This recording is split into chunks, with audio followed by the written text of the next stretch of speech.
अविनाश पांडे जी, अशोक गहलोत जी, सचिन पायलट जी, रामेश्वर डूडी जी, चंद्रेश कुमारी जी, बद्रीराम झाकड़ जी, विलास मुत्तमवार जी, हमारे कैंडिडेट्स मनीषा पवार जी,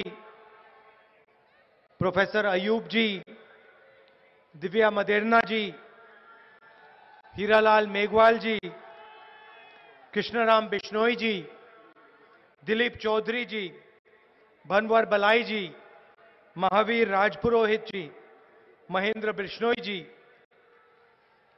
कांग्रेस के हमारे सब प्यारे कार्यकर्ता, यूथ कांग्रेस, एनएसयूआई, महिला कांग्रेस, सेवा दल के हमारे लोग, भाइयों और बहनों, प्रेस के हमारे मित्रों, आप सबका यहां दिल से बहुत बहुत स्वागत, नमस्कार।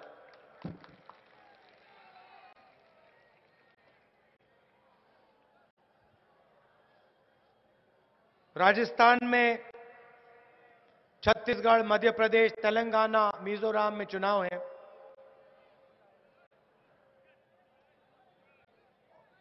और लग रहा है कि बीजेपी को हर प्रदेश से एक के बाद एक हटाया जाएगा।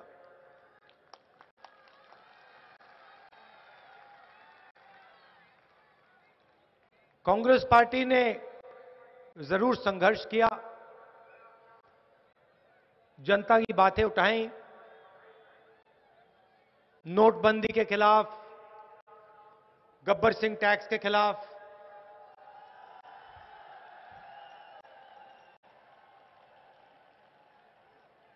आप ताली बजा रहे हो क्योंकि यहां जोधपुर में आपका बहुत भारी नुकसान किया है नोटबंदी ने और गब्बर सिंह टैक्स ने। तो कांग्रेस पार्टी ने जरूर आवाज उठाई और जो विपक्ष का काम है हमने किया, मगर हमारी मदद नरेंद्र मोदी जी ने और बीजेपी ने भी की।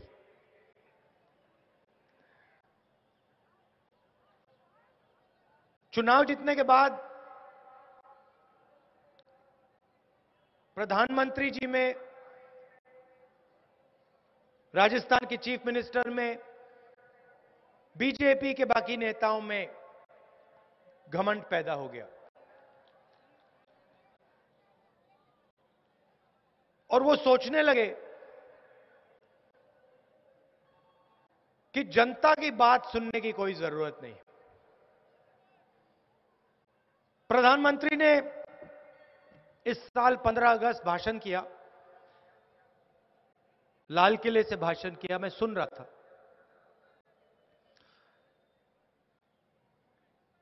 भाषण में प्रधानमंत्री जी कहते हैं कि मेरे आने से पहले, मेरे प्रधानमंत्री बनने से पहले हाथी सो रहा था।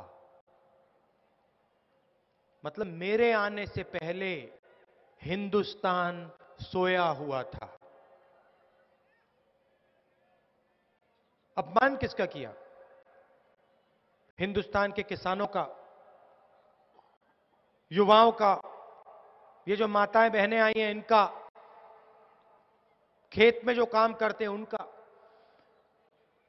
क्योंकि इस देश को कोई राजनेता नहीं चलाता है, कोई एक व्यक्ति नहीं चलाता है, कोई एक राजनीतिक पार्टी नहीं चलाती है, ना बीजेपी, ना कांग्रेस, ना कोई और पार्टी।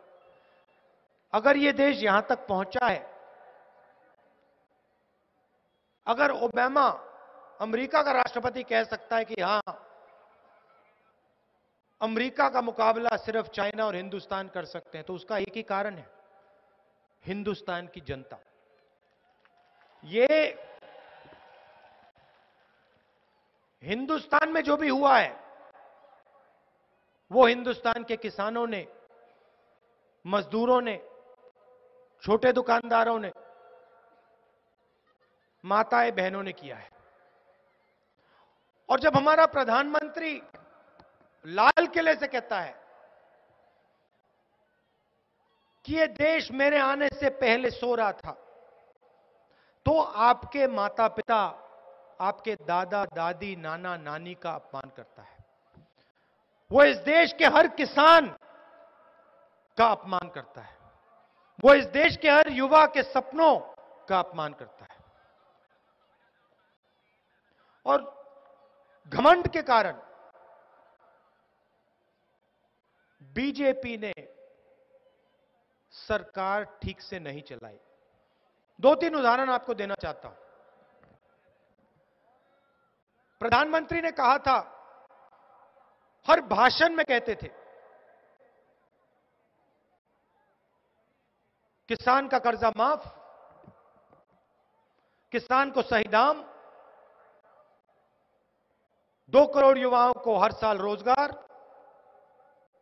15 लाख रुपए हर बैंक अकाउंट में। और भाइयों और बहनों, 56 इंच की छाती है, मुझे प्रधानमंत्री मत बनाना, मुझे देश का चौकीदार बनाना।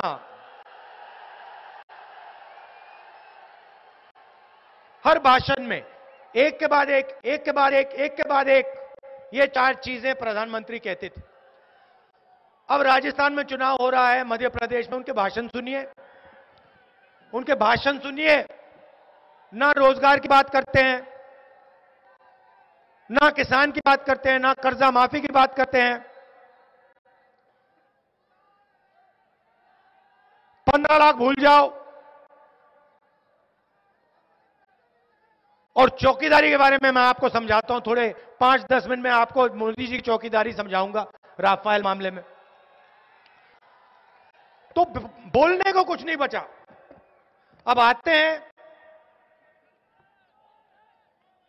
हैं जो पुराने वायदे थे उनके बारे में बोल नहीं सकते, 2-3 चीजें कह जाते हैं, मेरी बुराई कर देंगे, सचिन पायलट, अशोक गहलोत, कांग्रेस की बुराई कर देंगे और चले जाएंगे। इसका कारण है क्योंकि उनके सामने जो जनता है, उस जनता का प्रधानमंत्री पे भरोसा ही नहीं है। और जब प्रधानमंत्री बोलते हैं, जनता देखती है, कहती है ये तो झूठ बोलेगा। अच्छा, एक और झूठ सुन लेते हैं। तो जहां भी जाते हैं, प्रधानमंत्री भाषण देते हैं और जनता का भरोसा तोड़ देते हैं।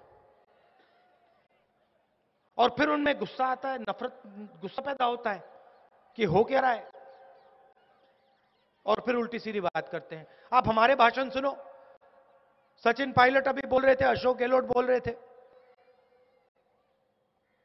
प्रधानमंत्री जी, वसुंधरा जी, तमीज से बोलते हैं हम लोग। देश के प्रधानमंत्री हैं, जनता ने उनको चुना है, तो हम बदतमीजी से उनके बारे में नहीं बोलेंगे, चाहे वो कुछ भी करें। और आप कांग्रेस पार्टी के सब नेताओं को देख लो, तमीज से बात करते हैं, प्यार से लड़ते हैं और हराते हैं। एक तरफ वो नफरत फैलाते हैं, क्रोध फैलाते हैं, उल्टी सीधी बातें बोलते हैं, और हम दूसरी तरफ से प्यार की बात करते हैं, लोगों को जोड़ने की बात करते हैं, हिंदुस्तान की प्रगति की बात करते हैं। वेरी गुड, सच्चाई है। अब एक और सच्चाई सुनिए। 4.5 साल में नरेंद्र मोदी जी ने 15 लोगों का 3,50,000 करोड़ रुपए कर्जा माफ किया है। ये हिंदुस्तान के सबसे अमीर अरबपति हैं।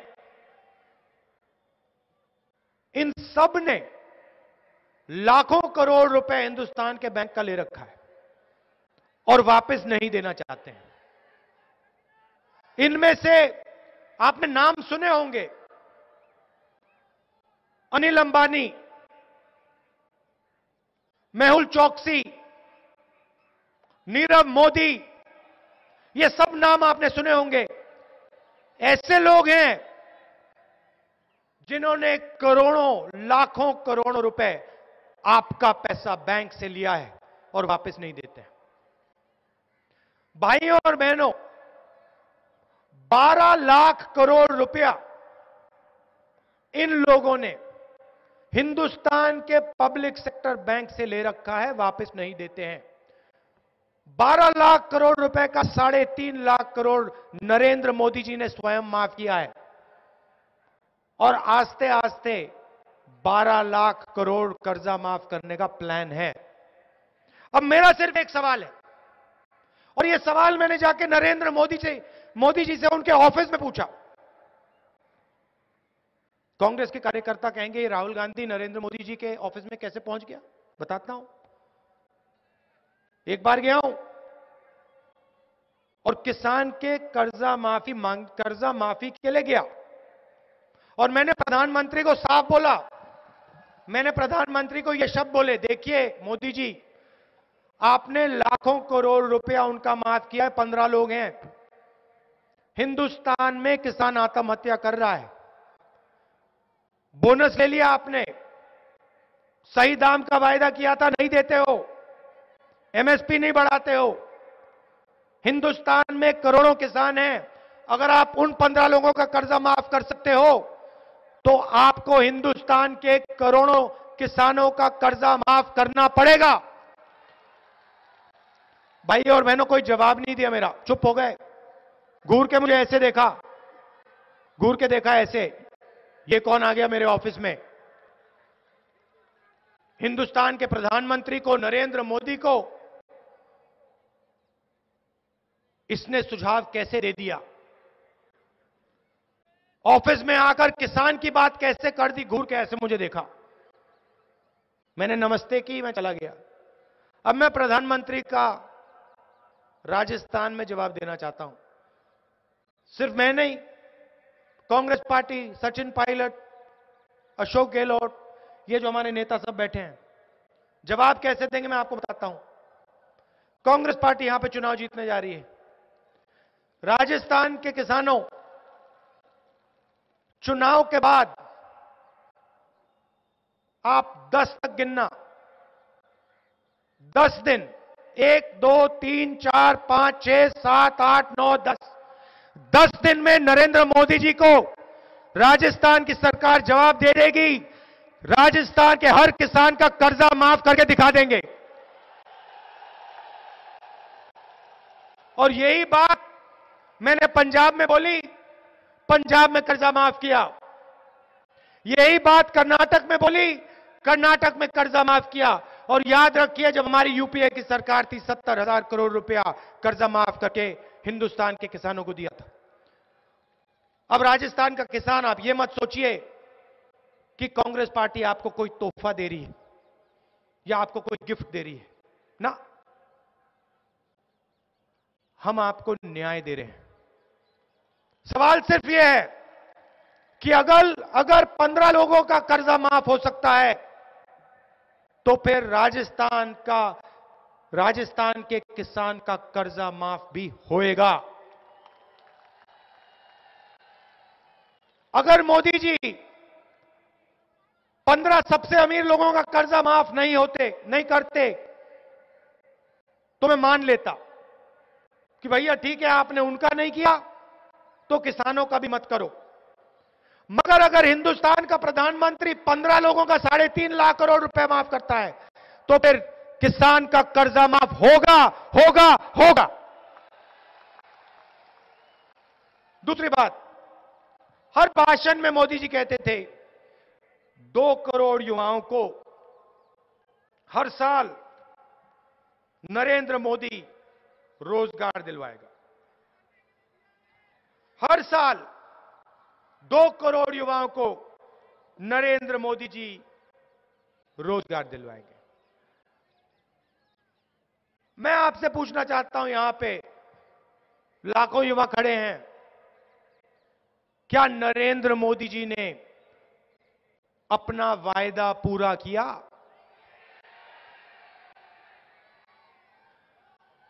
चीफ मिनिस्टर, आपकी चीफ मिनिस्टर ने कहा था 15 लाख युवाओं को रोजगार दिलवाऊंगी। क्या आपकी चीफ मिनिस्टर ने वायदा पूरा किया? 25,000 स्कूल बंद कर दिए, 50,000 सरकारी पोस्ट रद्द कर दिए, मेडिकल कॉलेज की फीस 15 गुना बढ़ा दी, 15 बार बढ़ा दी, 4,000 असिस्टेंट प्रोफेसर के पोस्ट खाली पड़े हैं। और जोधपुर में जो छोटा व्यापारी है, स्मॉल एंड मीडियम बिजनेसेस हैं, जो छोटा दुकानदार है, वो उस दिन को अभी तक याद करता है जिस दिन नरेंद्र मोदी जी टेलीविजन पे आए और हंसते हुए उन्होंने कहा कि आज रात 12 बजे के बाद, आज रात 12 बजे के बाद 500 रुपए का और 1,000 रुपए का नोट रद्द हो जाएगा।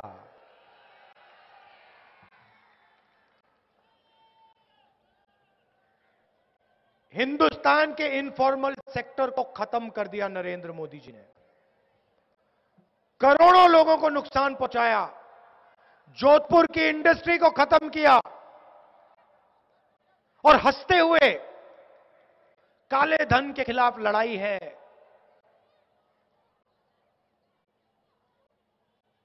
चौराहे में मुझे फांसी दे देना,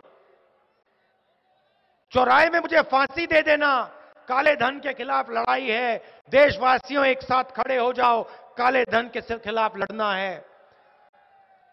देश की पूरी जनता बैंक के सामने खड़ी हो गई, पूरी की पूरी जनता बैंक के सामने खड़ी हो गई। माताएं बहनें, आपसे मैं पूछना चाहता हूं, उस लाइन में आपने हिंदुस्तान के चोरों को देखा? उस लाइन में काले धन वाले दिखाई दिए? उस लाइन में किसान, मजदूर, युवा, छोटे दुकानदार दिखे? और काले धन की कैसे लड़ाई थी मैं आपको बताता हूं। काले धन वाले सब के सब बैंक के पिछले दरवाजे से घुसे, एसी कमरे में उन्होंने अपना लाखों करोड़ काला धन सफेद में बदल दिया नरेंद्र मोदी जी की मदद से। और वही पैसा नीरव मोदी को मिला, मेहुल चौकसी को मिला, ललित मोदी को मिला। और ललित मोदी ने 10 करोड़ रुपए आपके चीफ मिनिस्टर के बेटे को दिए। और मोदी जी भ्रष्टाचार की बात करते थे।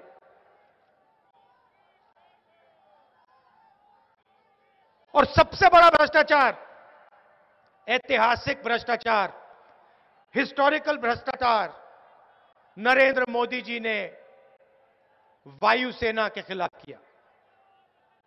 यहां पे एयरबेस है, राजस्थान में वायुसेना की एयरबेसेस हैं, देश की रक्षा करते हैं। यूपीए की सरकार थी,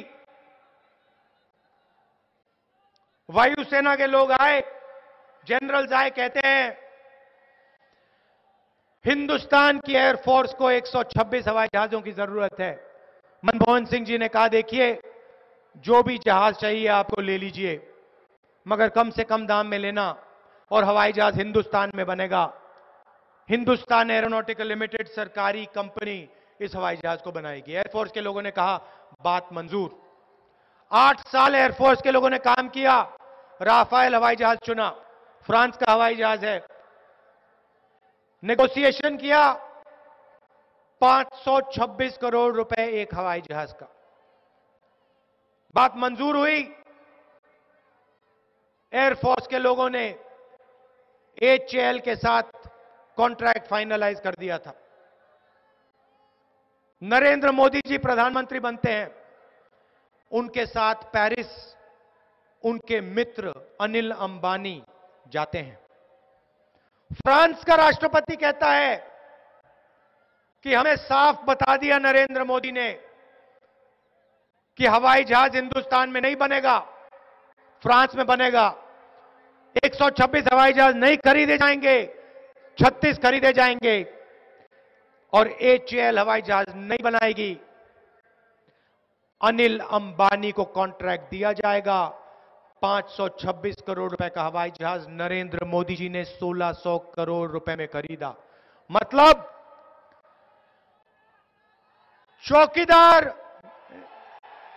चौकीदार ने 30,000 करोड़ रुपया हिंदुस्तान की वायुसेना से चोरी करके अपने मित्र अनिल अंबानी की जेब में डाला।